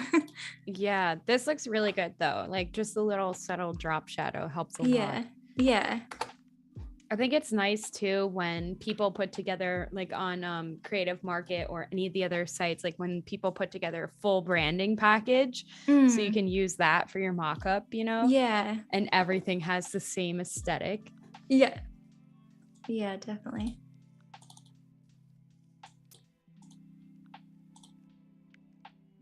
Yeah, that's why it can be fun to just shoot your mock-ups as well, or just shoot the product. Yeah.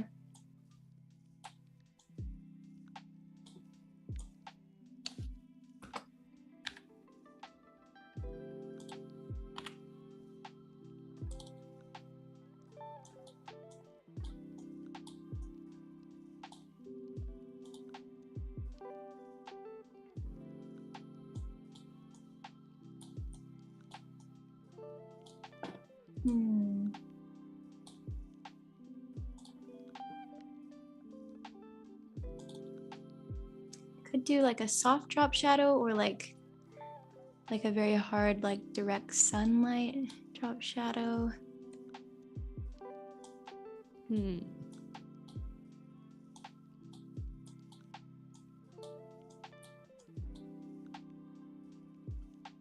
To like stand back.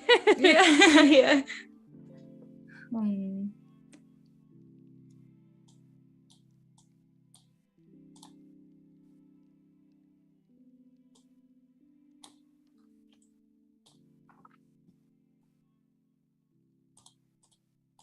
Maybe like softened a little bit. I feel like yeah, that's a good idea. I kind of like that.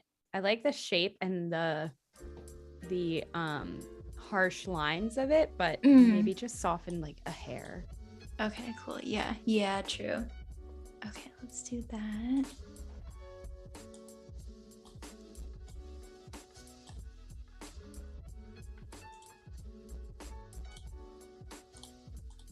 Val asked if either of us are inspired by any movies or TV shows. I'll let you answer first. Ooh.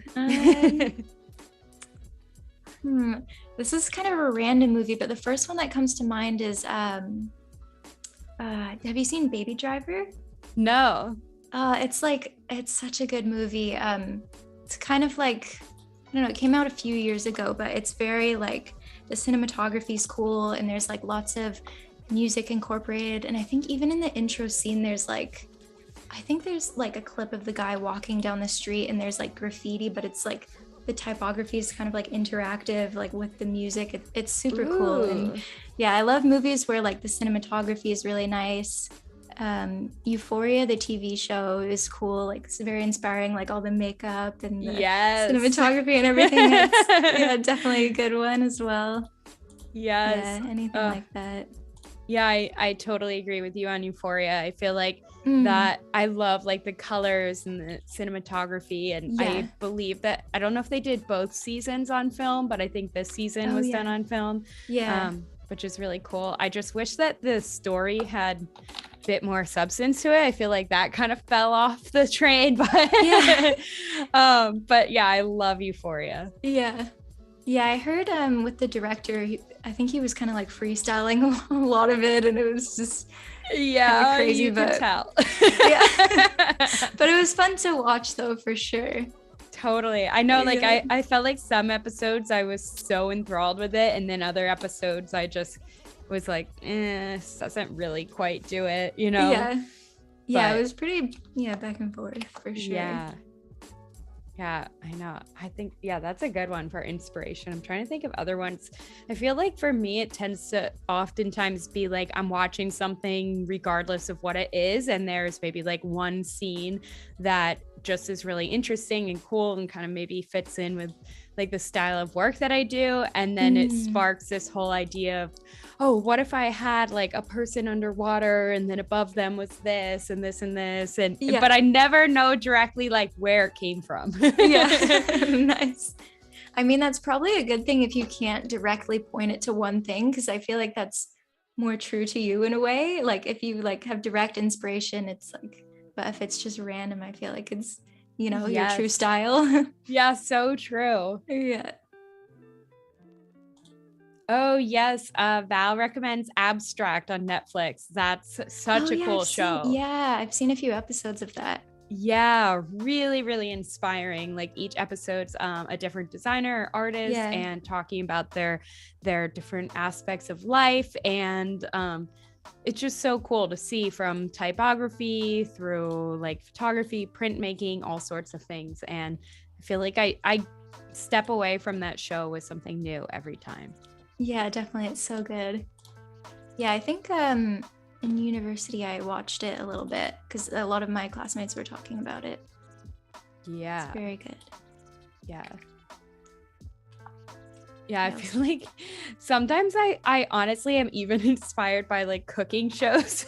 Oh, no way. That's cool though. We were randomly watching Is It Cake, because we were just so bored and like, let's throw something on in the background. And it's honestly very annoying, but sometimes you see something on a show like that, whether it's cake or cooking in general, and you're like, oh, what if I made like a big sculpture of a cake and did this to it or whatever. I don't know, but you know, it's really fun to see where random inspiration comes from. Yeah, that's so funny. Is it a good show then? It just seems like such a weird concept for a TV show. No, it's not good at all. Okay. I highly don't recommend watching it. Okay. So weird. I saw it come up in the recommended on Netflix the other day. Did they really make a show out of this? I know. I'm like, so why? Yeah, it makes absolutely no sense. And why it keeps coming up in recommended, I don't know. Yeah.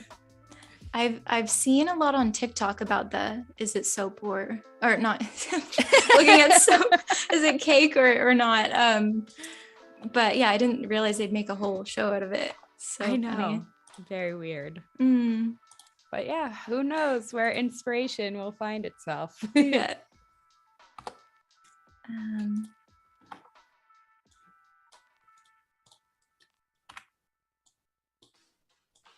Sometimes with these projects as well, if I wanted to build out like a really big case study, you could even do different SKUs, like different like flavors and stuff, or fragrances, I guess you would call it, to build it out further if you wanted to, and just like how the brand works with like if this was all like coconut flavored and you use browns and creams and stuff, and how the brand can work with, because I don't think I envision this brand's primary color being orange. I think it could vary depending on like what flavor it is, because I think the logo has so much personality too that the color doesn't need to stay consistent in order for you to recognize the brand. Yeah, so true. Yeah, so would you then typically, like, again, let's say this was a client project, would you get through to this point and then start branching out into different scents of the soap, or would you start doing that early on?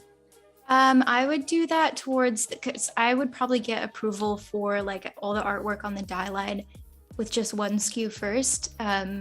Just because it doesn't, I wouldn't want to spend the time doing other SKUs and then they go, oh, can we have a bunch of changes? And I just let them know beforehand, we'll just do one SKU for now, and then you can approve it, and then we'll do more SKUs. Because usually they're quite similar in composition and everything. It's just like changing out some of the call outs and like colors and things. So that's what I would do probably. Cool. Yeah.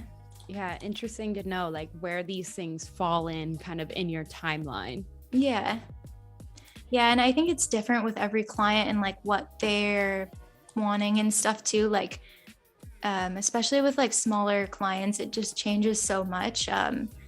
So yeah, I don't have like a super structured routine for that. Yeah, really interesting.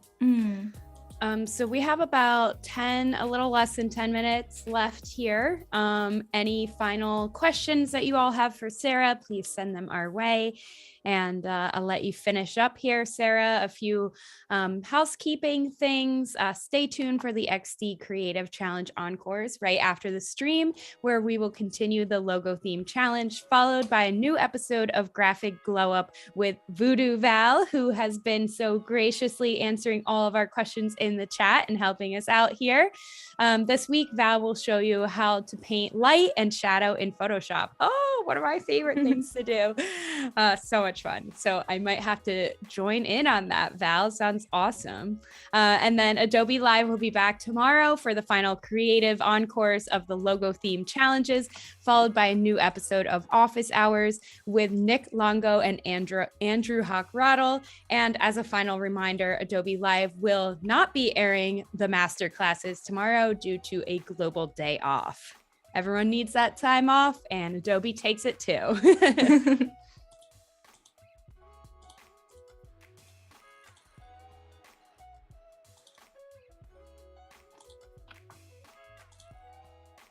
David S. Says, I'm starting a new role next week at a branding agency similar size to FUMAN. Any advice on what to expect? I don't know. I mean, I think just like be easy on yourself. Don't be too hard on yourself, because I remember when I like first started at FUMAN and like other internships and stuff, it's so intimidating, especially like being around so many talented people and they know like where all the files are located, they know the routine. And I think just be easy on yourself, and everybody knows you're new. And I don't know, I think it's good to be excited as well to work around so many talented people. Yeah, I don't think there's much you need to do to prepare. I think if they've hired you, then they obviously see a lot of talent in you. So yeah. Yes, such good advice.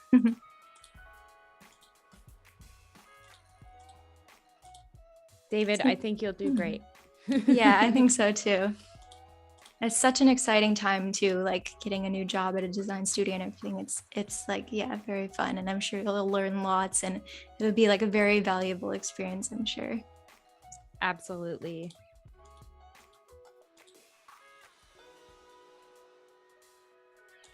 Let's see. Got a few more things coming in for you. Jordan says, was it difficult to get into the industry? Was the process of getting internships and jobs rough? I think as long as you take the baby steps, like start with internships and then kind of build your resume, and then the jobs will come a little bit more naturally. I think like, yeah, as many internships as you can get.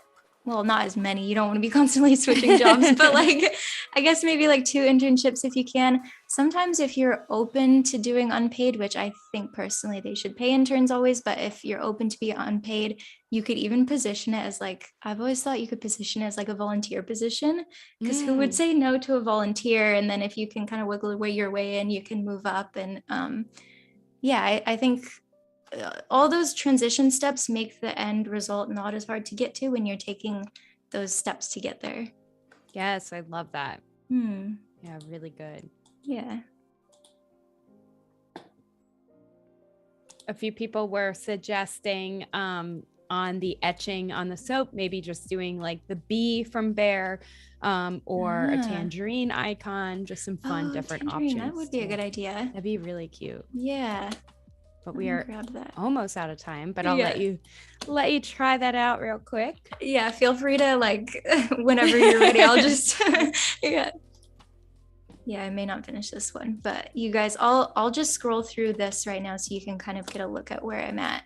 So yeah, just logos, primary and secondary, artwork on the die line. This will be fun to like post on some sort of social media, and it kind of gives the overall vibe.